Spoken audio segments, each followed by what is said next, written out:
तो स्वागत है आपका हमारे इस नई वीडियो में। और इस वीडियो में हम Kartik Aaryan starrer Chandu Champion movie को एक्सप्लेन करेंगे, जो कि मुरलीकांत पेडकर जी की बायोपिक है, जिन्होंने इंडिया के लिए first para Olympic gold medal भी जीता था। लेकिन अभी भी बहुत सारे लोग हैं जिन्हें इनके बारे में नहीं पता, तो इसीलिए चंदू चैंपियन मूवी की कहानी मुरलीकांत पेडकर की स्टोरी को हम सबके सामने रखती है। तो चलिए बिना किसी देरी के इस मूवी को एक्सप्लेन करते हैं। तो मूवी की शुरुआत में हमें दिखाया जाता है कि एक ओल्ड मैन अपने बेटे के साथ पुलिस स्टेशन कंप्लेन करवाने आया होता है। तब हमें पता चलता है कि वो कोई और नहीं बल्कि मुरलीकांत पेडकर जी हैं, जिनका रोल कार्तिक आर्यन कर रहे हैं। और मुरलीकांत पेडकर जी यहाँ इंडिया के प्रेसिडेंट के ऊपर चीटिंग का केस करने आए थे। जब पुलिस इंस्पेक्टर, जिनका रोल श्रेयस तलपड़े कर रहे हैं, वो उनसे पूछते हैं कि तुम इंडिया के प्रेसिडेंट पे केस करना क्यों चाहते हो, तो मुरलीकांत जी उन्हें बताते हैं कि 40 साल पहले उन्होंने ओलंपिक में गोल्ड मेडल जीता था, जिसके लिए अभी तक उन्हें अर्जुन अवार्ड नहीं दिया गया है, और इसीलिए वो उन पर चीटिंग का केस करना चाहते हैं। तब पुलिस इंस्पेक्टर उनसे पूछता है कि आप 40 साल पहले कहाँ थे। तब मुरलीकांत उन्हें बताते हैं कि उनके बगल वाले गांव में एक आदमी को साहित्य पुरस्कार मिला था, जिससे अभी उनका गांव शहर जैसा हो गया है, और उनके गांव में ना अभी तक रोड बना है, ना लाइट है, और ना ही कुछ डेवलपमेंट हुआ है। इसीलिए उन्हें अर्जुना अवार्ड चाहिए, जिससे उनके गाँव का भी डेवलपमेंट हो। इन्हीं सब बातों में पुलिस इंस्पेक्टर मुरलीकांत जी की स्टोरी जानने के लिए इंटरेस्टेड हो जाता है। फिर मुरलीकांत पेडकर जी अपनी कहानी बताना शुरू करते हैं, और फिर हमें फ्लैशबैक की कहानी दिखाई जाती है, जहां हम देखते हैं कि मुरलीकांत अपनी फैमिली के साथ महाराष्ट्र के किसी गांव में रहता है। और इस टाइम पे मुरलीकांत काफ़ी छोटा होता है, और वहीं पर वो और उसका बड़ा भाई दोनों पढ़ाई किया करते थे। फिर हम देखते हैं कि गाँव के किसी आदमी ने हाल ही में स्पोर्ट्स में गोल्ड मेडल जीता होता है। लेकिन मुरलीकांत ये देखता है जिसने स्पोर्ट्स में गोल्ड मेडल जीता है उसे पूरे गांव वाले काफी रिस्पेक्ट करते हैं, और हर आदमी अब उससे मिलना चाहता है और उससे हाथ मिलाना चाहता है। मुरलीकांत ये सब देख रहा होता है और सोचता है कि अगर वो भी गोल्ड मेडल जीतेगा तो उसे भी सब लोग प्यार करेंगे और सब उसकी रिस्पेक्ट भी करेंगे। और मुरलीकांत ने भी अब ठान लिया होता है कि उसे भी गोल्ड मेडल जीतना है और चैंपियन बनना है। इसके लिए वो पता लगाता है कि पूरी दुनिया का सबसे बड़ा स्पोर्ट्स टूर्नामेंट कौन सा है, जिससे उसे पता चलता है कि ओलंपिक में गोल्ड मेडल जीतना सबसे बड़ी बात होती है। और मुरलीकांत ने भी सोच लिया होता है कि वो बड़ा होकर एक चैंपियन बनेगा और ओलंपिक्स में गोल्ड मेडल जीतेगा। हालांकि मुरली अभी इतना छोटा होता है कि उसे ये भी नहीं पता होता कि उसे किस फील्ड में गोल्ड मेडल जीतना है, पर उसने मन में ये जरूर ठान लिया होता है कि उसे गोल्ड मेडल जीतना ही है। इसके बाद हम देखते हैं कि एक दिन मुरलीकांत अपने स्कूल जा रहा होता है, जहाँ उसकी क्लास के टीचर सारे बच्चों से पूछते हैं कि वो बड़ा होकर क्या बनना चाहते हैं। तो उनमें से कुछ बच्चे बोलते हैं कि उन्हें डॉक्टर बनना है, और कुछ बच्चे बोलते हैं कि वो इंजीनियर बनना चाहते हैं, और कुछ बच्चे बोलते हैं कि वो सोल्जर बनना चाहते हैं। लेकिन जब मुरलीकांत से पूछा जाता है कि वो बड़ा होकर क्या बनना चाहता है, तो मुरलीकांत बोलता है कि वो बड़ा होकर चैंपियन बनना चाहता है और ओलंपिक्स में गोल्ड मेडल जीतना चाहता है। लेकिन हम यहाँ देखते हैं कि जैसे ही मुरलीकांत ये बात बोलता है, उसकी क्लास के सारे बच्चे उस पर हंसने लगते हैं और उसे चंदू चंदू बोल के चिढ़ाने लगते हैं, और सब उससे कहते हैं कि वो चंदू चैंपियन है जो कि कुछ भी नहीं जीत सकता, जिससे मुरलीकांत को बहुत गुस्सा आता है। और इसीलिए उसकी क्लास में जो बच्चा उसका सबसे ज्यादा मजाक उड़ा रहा था उसे मुरलीकांत चुप रहने के लिए बोलता है। लेकिन जैसे ही स्कूल खत्म होता है वैसे ही वो बच्चा मुरलीकांत से लड़ने लगता है, और वो मुरलीकांत से कहता है कि वो चंदू चैंपियन है, किसी भी गोल्ड मेडल को जीतना उसके बस की बात नहीं है। हालांकि मुरलीकांत की लड़ाई को देखकर उसका बड़ा भाई वहां आ जाता है और उसकी लड़ाई छुड़वाकर अपने साथ ले जाता है, और रास्ते में मुरलीकांत से पूछता है कि उसने झगड़ा क्यों किया। पर मुरलीकांत अपने भाई को बताता है कि जब वो क्लास में अपने सपने के बारे में बता रहा था तब वो लड़का उस पर हंस रहा था, और इसीलिए स्कूल के बाहर उससे उसका झगड़ा हो गया। और सिर्फ यही नहीं, मुरलीकांत अपने भाई को ये भी बताता है कि उसकी क्लास के सारे बच्चे उस पर हंसते हैं और उसे चंदू चैंपियन बोल के उसका मजाक उड़ाते हैं। पर ये सब सुनकर उसका बड़ा भाई बोलता है मुरलीकांत ने अभी तक ऐसा कुछ काम नहीं किया है, इससे लोग उसे सीरियस लेंगे, और इसलिए अगर वो कुछ करने के बजाय सबको सिर्फ बोलता रहेगा कि वो चैंपियन बनेगा तो जाहिर सी बात है कि सब उसका मजाक उड़ाएंगे। ये सब सुन के मुरलीकांत ये समझ जाता है कि उसे चैंपियन बनने के लिए सिर्फ बोलना ही नहीं होगा बल्कि कुछ करना भी होगा। इसके लिए मुरलीकांत और उसका बड़ा भाई दोनों गाँव के एक पहलवान के पास जाते हैं, जो कि गाँव के सारे पहलवानों को ट्रेनिंग देते हैं। यहाँ मुरलीकांत इनसे रिक्वेस्ट करता है कि वो भी उसे पहलवानी की ट्रेनिंग दे ताकि वो स्ट्रॉन्ग बन सके और बड़ा होकर कुश्ती में गोल्ड मेडल जीत सके। और इसके बाद ही वो उस्ताद मुरलीकांत को ट्रेनिंग देने के लिए मान जाते हैं और सारे पहलवानों के साथ उसे भी ट्रेनिंग देने लग जाते हैं। ऐसा करके कई साल बीत जाते हैं और अब मुरलीकांत काफी बड़ा हो जाता है। हालांकि काफी साल बीतने के बाद भी हमें यहाँ पर ये पता लगता है कि मुरलीकांत के जो उस्ताद हैं उन्होंने उसे ज्यादा दांव पेच नहीं सिखाए थे, लेकिन वही मुरलीकांत ने दूसरे पहलवानों को देख देख कर ही कई दांव पेच सीख लिए थे। इसके बाद कई दिन बीत जाते हैं और फिर एक दिन पहलवानों के उस्ताद सारे पहलवानों को बोलते हैं कि असल में उसके एक जीजा हैं, जो कि वैसे तो पड़ोस वाले गांव में रहते हैं लेकिन वो हमारे गांव के अंदर आते रहते हैं, और उनका एक बेटा भी है, यानी कि उनका भांजा है जो कि पहलवानी करना चाहता है। इसके लिए मेरे जीजा ने ये बोला है कि वो हमारे गाँव के अंदर एक कुश्ती का प्रोग्राम करवाएंगे जिसमें हमारे गाँव के पहलवानों को उसके बेटे से लड़ना होगा। हालांकि इन सब के बाद पहलवानों का उस्ताद सभी पहलवानों से कहता है कि एक्चुअल में बात यह है कि उसका जीजा बहुत गर्म दिमाग का है, इसीलिए वो हमारे गाँव के अंदर पहलवानों की कुश्ती करा तो रहा है, लेकिन अगर उस कुश्ती के अंदर उसका बेटा हार गया तो वो बहुत ज्यादा गुस्सा होगा और इसीलिए हो सकता है कि वो मुझसे झगड़ा भी करे और इसी वजह से मैं तुम में से किसी एक को चुनूंगा जो कि उस दिन मेरे भांजे से कुश्ती लड़ेगा, लेकिन उसे उस कुश्ती में हारना होगा ताकि मेरा भांजा जीत सके और जीजा खुश हो सके। पर उस्ताद की इस बात को सुनकर सारे पहलवान मना कर देते हैं और वो सभी उस्ताद से कहते हैं कि असल में उन सब की भी गाँव में काफी इज्जत है, इसीलिए अगर वो लोग गाँव में हार गए, वो भी एक ऐसे आदमी से जिसे पहलवानी भी नहीं आती, तो उनके गाँव में उनकी बहुत बेइज्जती होगी। हालांकि ये सब सोचकर वो सब प्लान कर रहे होते हैं कि वो लोग उस्ताद के भांजे से लड़ने के लिए मुरलीकांत को चुनेंगे, क्योंकि उनका ऐसा मानना था कि मुरलीकांत को कोई भी दाव पेच नहीं आते हैं। इसीलिए जब वो मेरे जीजा के बेटे के सामने जाएगा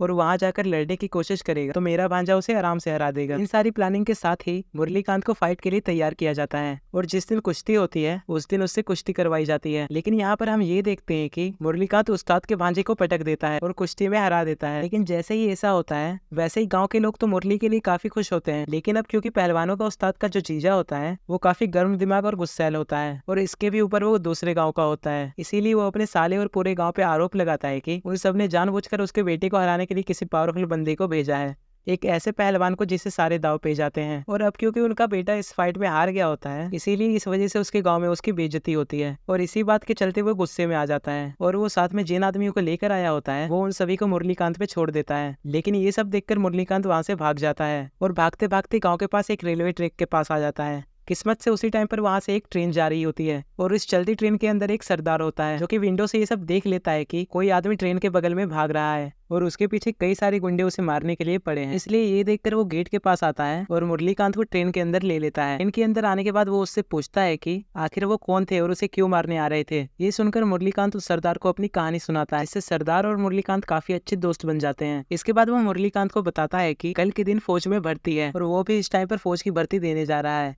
और इसीलिए वो मुरली से कहता है कि उसे भी उसके साथ फौज की भर्ती देनी चाहिए, क्योंकि फौज के अंदर कई सारे स्पोर्ट्स होते हैं। इसीलिए वो मुरली से कहता है कि अगर उसे भी आगे बढ़ना है तो उसे भी फौज ज्वाइन करनी चाहिए। इससे मुरली मान जाता है और अपने सरदार दोस्त के साथ फौज की भर्ती देता है और फिजिकल एक्टिविटीज में अच्छी होने की वजह से मुरली भी बड़ी आसानी से फौज में शामिल हो जाता है। इसके बाद उन सबकी ट्रेनिंग के लिए उन सबको एकेडमी भेजा जाता है जहाँ पर वो लोग काफी अच्छे से ट्रेनिंग करते हैं। लेकिन एक रात मुरली अपने सारे दोस्तों को अपनी कहानी सुनाता है और वो उन सबसे कहता है कि उसे ओलंपिक के अंदर गोल्ड लेकर आना है। लेकिन यहीं पर हम देखते हैं कि मुरली की इस बात को सुनकर एक आदमी उस पर हंसने लगता है और वो मुरली से कहता है कि ऐसे बहुत सारे लोग आए हैं जो कि कहते हैं कि वो गोल्ड लेकर आएंगे, लेकिन ओलंपिक्स में गोल्ड जीतना कोई आसान बात नहीं है। इसीलिए उसे लगता है कि मुरलीकांत भी गोल्ड नहीं जीत पाएगा। लेकिन मुरली को उसकी बात सुनकर गुस्सा आ जाता है और वो उसे उस पर हंसने से मना करता है और इसी बात पर दोनों में बहस हो जाती है और वो दोनों झगड़ने लगते हैं। और तभी ये सब देखकर उनका सीनियर ऑफिसर वहां आ जाता है और वो मुरली को पनिशमेंट देता है। इसके बाद वो सीनियर ऑफिसर मुरली से कहता है कि उसके जैसे लोगों की फौज के अंदर कोई जगह नहीं है, इसीलिए वो उसे फौज से निकाल देगा। लेकिन मुरली अपने सीनियर से कहता है कि उसके साथी ने उसके सपने का मजाक उड़ाया था और उसका ये सपना है कि वो ओलंपिक्स के अंदर गोल्ड मेडल जीतेगा। लेकिन उस दूसरे आदमी ने उससे ये बोला कि वो ऐसा नहीं कर सकता है। पर ये सब सुनकर मुरली का सीनियर उससे ये पूछता है कि आखिर वो किसमें गोल्ड लाना चाहता है, क्योंकि ओलंपिक्स के अंदर तो बहुत सारे स्पोर्ट्स होते हैं। तब मुरली अपने सीनियर को बताता है कि वो ओलंपिक्स में कुश्ती के अंदर गोल्ड लेकर आएगा। पर ये सब सुनकर उनके सीनियर उसको बताते हैं कि ओलंपिक्स के अंदर कुश्ती नहीं होती है, लेकिन हाँ ओलंपिक्स के अंदर बॉक्सिंग जरूर होती है और इसीलिए वो यहाँ पर बॉक्सिंग की ट्रेनिंग ले सकता है। जिसके बाद कई सारे ट्रेनिंग बॉक्सिंग के अंदर सेलेक्ट हो जाते हैं, जिनमें से 2 आदमी मुरलीकांत और उसका सरदार दोस्त भी होता है। फिर यहीं पर हम ये जानते हैं कि जो इन सबको बॉक्सिंग की ट्रेनिंग देगा उनका नाम टाइगर सर है और सब उन्हें प्यार से टाइगर कहते हैं, जिनका रोल एक्टर विजय राज कर रहे होते हैं। इसके बाद टाइगर सर सबकी ट्रेनिंग करवाते हैं और उनमें से 6 बंदों को फाइनल करते हैं और अब मिलिट्री के इन 6 बंदों को टोक्यो भेजा जाना है, क्योंकि जापान देश के टोक्यो शहर के अंदर एक बहुत बड़ा मिलिट्री बॉक्सिंग टूर्नामेंट होने वाला है। और लकीली टोक्यो जाने के लिए मुरलीकांत और उसका सरदार दोस्त का भी सिलेक्शन हो जाता है। यहाँ पर इन्हें बताया जाता है कि अगर वो टोक्यो के टूर्नामेंट के अंदर अच्छा परफॉर्म करेंगे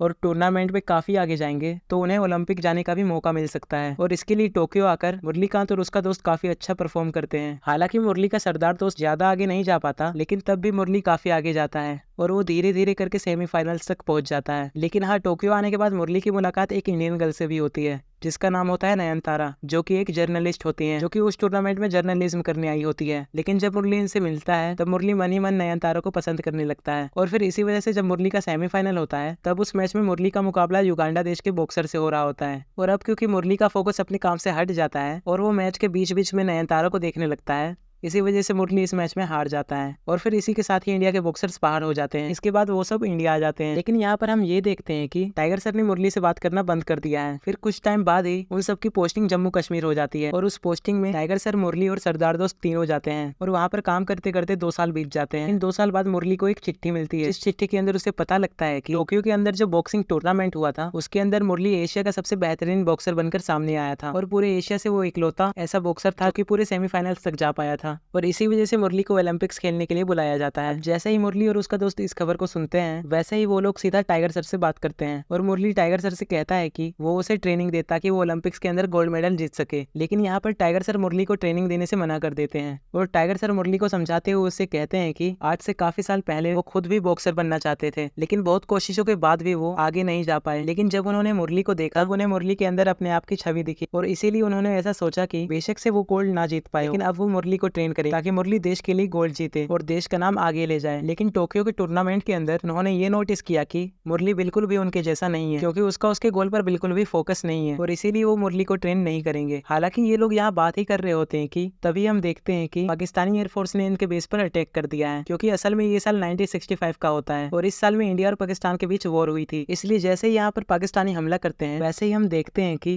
वो लोग यहाँ के कई सारे फौजियों को मार देते हैं और कई सारे फौजी बुरी तरह से घायल होते हैं। इसी हमले के अंदर हम ये देखते हैं कि मुरली का सरदार दोस्त भी मारा जाता है और रही बात मुरली और टाइगर सर की, तो उन्हें भी कई सारी गोलियां लगती हैं और वो भी घायल हो जाते हैं। अब इसके बाद 2 साल बीत जाते हैं और 2 साल बाद साल 1967 का टाइम आता है। 2 साल बाद मुरली जब अपनी आंखें खोलता है तब वो देखता है कि वो एक आर्मी हॉस्पिटल के अंदर है, जहाँ पर उसे ये बताया जाता है कि 2 साल से वो यहीं पर है और इन 2 सालों में वो बेहोशी की हालत में था। इसके साथ ही वो मुरली को ये भी बताते हैं कि मुरली को 1965 के वॉर के अंदर 9 गोलियां लगी थी और वैसे उन 9 गोलियों में से डॉक्टर्स ने 8 गोलियां निकाल तो दी है, लेकिन एक गोली उसके स्पाइनल कॉर्ड में लगी, यानी कि रीढ़ की हड्डी में। इसीलिए डॉक्टर्स उस गोली को नहीं निकाल पाए हैं और उसी गोली की वजह से मुरली अपने पैरों पर नहीं चल पाएगा। लेकिन वो डॉक्टर्स मुरली को बताते हैं कि वो लोग अब उसे सीधा मुंबई शिफ्ट कर रहे हैं और उन्हें यकीन है कि मुंबई के अंदर मुरली का इलाज हो जाएगा। इसके बाद मुरली को सीधा मुंबई भेजा जाता है और मुंबई का ये हॉस्पिटल इस टाइम का इंडिया का सबसे बड़ा हॉस्पिटल होता है। यहाँ पर आकर मुरली का इलाज होता है, लेकिन मुरली का ये इलाज फेल हो जाता है। डॉक्टर्स मुरली को ये बताते हैं कि मुरली की रीढ़ की हड्डी में जो गोली लगी है वो उसकी बॉडी की काफी अंदर है और इसलिए अगर ऑपरेशन के अंदर उसे निकालने की कोशिश की गई तो इससे ये भी हो सकता है कि मुरली की पूरी बॉडी पैरालाइज हो जाए और अगर ऐसा होता है तो मुरली का पूरा शरीर खराब हो जाएगा। इसलिए डॉक्टर्स मुरली से कहते हैं कि अब उसे ऐसे ही जीना पड़ेगा। अब इसी टाइम पर आर्मी वाले मुरली के घर वालों से कॉन्टेक्ट करते हैं और वो उन सबको मुरली से मिलने के लिए बुलाते हैं। इसीलिए मुरली के पेरेंट्स भी हॉस्पिटल के अंदर मुरली से मिलने आते हैं, लेकिन जब वो मुरली की ऐसी हालत देखते हैं तो वो लोग मुरली को अपने साथ ले जाने से मना कर देते हैं और वो मुरली से कहते हैं कि अब मुरली एक बोझ बन चुका है, इसलिए अगर वो लोग उसे घर लेकर गए तो किसी न किसी आदमी को उसकी हमेशा सेवा करनी पड़े। इसीलिए मुरली के लिए यही अच्छा होगा कि वो यही हॉस्पिटल में रहे और यही रहकर अपना इलाज करवाते रहे, क्योंकि यहाँ पर उसकी देखभाल करने के लिए कई सारे लोग हैं। और फिर ये सब बोलने के बाद मुरली की फैमिली मुरली को छोड़ के वहाँ से चली जाती है। अब अपने परिवार की इन सारी बातों को सुनकर मुरली अंदर से टूट जाता है और वो जीने की उम्मीद खो देता है। और फिर इन सब के दौरान मुरली एक ही बार में 30 नींद की गोलियां खा जाता है। नींद की गोलियां खाकर खुद को मारने की कोशिश करता है, लेकिन जैसे ही मुरली 30 नींद की गोलियां खाता है वैसे ही उसे उल्टी हो जाती है, जिस वजह से गोलियां पेट के बाहर निकल जाती है और मुरली की जान बच जाती है। लेकिन इन सब के बाद मुरली ये सोचता है कि वो चाह कर भी अपने आप को नहीं मार पा रहा है, इसीलिए उसे ऐसा लगता है कि भगवान उन्हें नहीं मारना चाहते बल्कि वो उसे जिंदा रखना चाहते हैं, क्योंकि सबसे पहले वो अपने गाँव के गुंडों से बच गया, उसके बाद फौज के अंदर गोली खाकर बच गया और यहाँ पर अभी नींद की गोलियां खाकर भी बच गया। इसीलिए हो ना हो भगवान यही चाहते हैं कि मुरली जिंदा रहे। इसके लिए मुरली जिंदा रहने की कोशिश करता है और वो ये फैसला करता है कि वो स्विमिंग सीखेगा। इसके बाद मुरली स्विमिंग करने का ट्राई करता है, लेकिन अब क्योंकि मुरली सिर्फ अपने हाथों से स्विमिंग कर सकता था इसलिए उसे स्विमिंग करने में काफी दिक्कतें होती थी, लेकिन फिर भी वो अपने आप को ट्रेन करता है। अब इसके बाद कई दिन बीत जाते हैं। फिर एक दिन अचानक से मुरली से मिलने के लिए टाइगर सर आते हैं और मुरली को भी टाइगर सर से मिलकर बहुत अच्छा लगता है, क्योंकि 1965 की जंग में गोली खाने के बाद मुरली ने टाइगर सर को नहीं देखा था। और यहाँ पर टाइगर सर मुरली से कहते हैं कि मुरली ने आज से कुछ साल पहले उससे ये कहा था कि टाइगर सर उसे ट्रेनिंग दे, और इसीलिए आज यहाँ पर टाइगर सर उससे ये बोलने आए हैं कि वो मुरली को ट्रेनिंग देने के लिए राजी हैं। पर ये सुनकर मुरली उनसे कहता है कि अब वो ओलंपिक्स के अंदर नहीं जा सकता, क्योंकि अब उसकी टांगे काम नहीं करती हैं। पर ये सब सुनकर टाइगर सर मुरली को मोटिवेट करते हैं और मुरली से कहते हैं कि बेशक से वो ओलंपिक्स नहीं जा सकता, लेकिन ओलंपिक्स के अलावा एक और ऐसा टूर्नामेंट होता है जो कि बिल्कुल ही ओलंपिक्स जैसा होता है और उसे पैरालंपिक्स कहते हैं। और वहाँ पर वही सारे स्पोर्ट्समैन आते हैं जिनके अंदर कोई ना कोई फिजिकल डिसेबिलिटी होती है, और इसीलिए अगर मुरली चाहे तो वो पैरालंपिक्स के अंदर खेल सकता है और वहाँ पर गोल्ड मेडल भी जीत सकता है। ये सुनकर मुरली भी एग्री कर लेता है, जिसके बाद टाइगर सर मुरली को ट्रेनिंग देना शुरू कर देते हैं और फिर मुरली भी ट्रेनिंग कर करके खुद को बहुत ज्यादा इंप्रूव कर लेता है और स्विमिंग का मास्टर बन जाता है। इसके बाद वो दिन आ ही जाता है जिस दिन मुरली इंडिया की तरफ से पैरालंपिक्स के अंदर सेलेक्ट हो जाता है। है और मुरली को पैरालंपिक्स के लिए सीधा जर्मनी भेजा जाता है। मुरली और टाइगर सर जैसे ही जर्मनी के म्यूनिख शहर में आते हैं, वहाँ आते ही वो लोग ये देखते हैं कि उनके वहाँ आने के एक दिन बाद ही वहाँ पे टेररिस्ट अटैक हो गया है और इसीलिए टेररिस्ट अटैक की वजह से जर्मनी देश वाले पैरालंपिक्स को पोस्टपोन कर देते हैं और पैरालंपिक्स को पूरे 1 साल के लिए डिले कर दिया जाता है। लेकिन मुरली तब भी हार नहीं मानता। वो 1 साल खत्म होते ही फिर से पैरालंपिक्स के अंदर जाता है। इसके बाद मुरली पैरालंपिक्स के स्विमिंग टूर्नामेंट में आता है। वहाँ पर मुरली का कंपटीशन उसके जैसे कई सारे स्पोर्ट्समैन से होता है, लेकिन यहाँ पर मुरली काफी अच्छा परफॉर्म करता है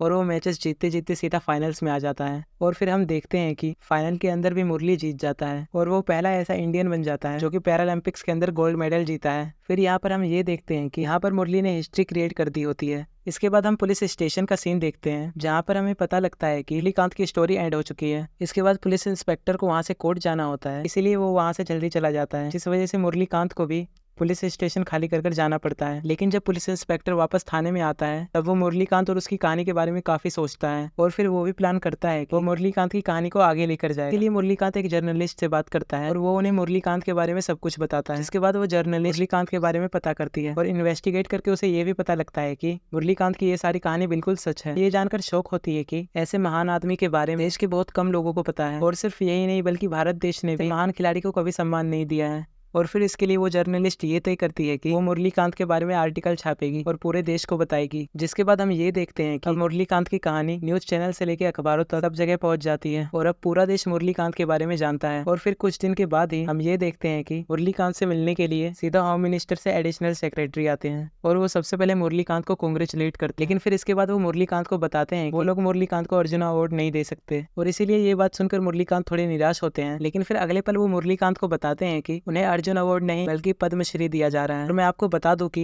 पद्मश्री पूरे भारत के अंदर सिविलियंस का सबसे बड़ा अवार्ड होता है, इसे खुद हमारे देश के प्रेसिडेंट देते हैं। अब मुरलीकांत जैसे ही इस बात को सुनते हैं वो काफी खुश होते हैं। कुछ दिन बाद ही उन्हें राष्ट्रपति भवन बुलाया जाता है जहाँ पर उन्हें पद्मश्री देकर सम्मानित किया जाता है। और जब ऐसा होता है तो हम देखते हैं कि ना पूरे देश के लोग मुरली के गाँव वाले भी उससे बहुत प्यार करने लगते हैं। और इसीलिए जब पद्मश्री जीतकर मुरलीकांत अपने गाँव जाता है, पूरा गाँव उसका सम्मान करते हुए उसका वैसे ही स्वागत करते हैं जैसा स्वागत करते हुए उसने अपने बचपन में देखा था। और ये लम्हा मुरलीकांत की जिंदगी का सबसे बेहतरीन लम्हा बन जाता है। और फिर इसके साथ ही ये मूवी यहीं खत्म हो जाती है।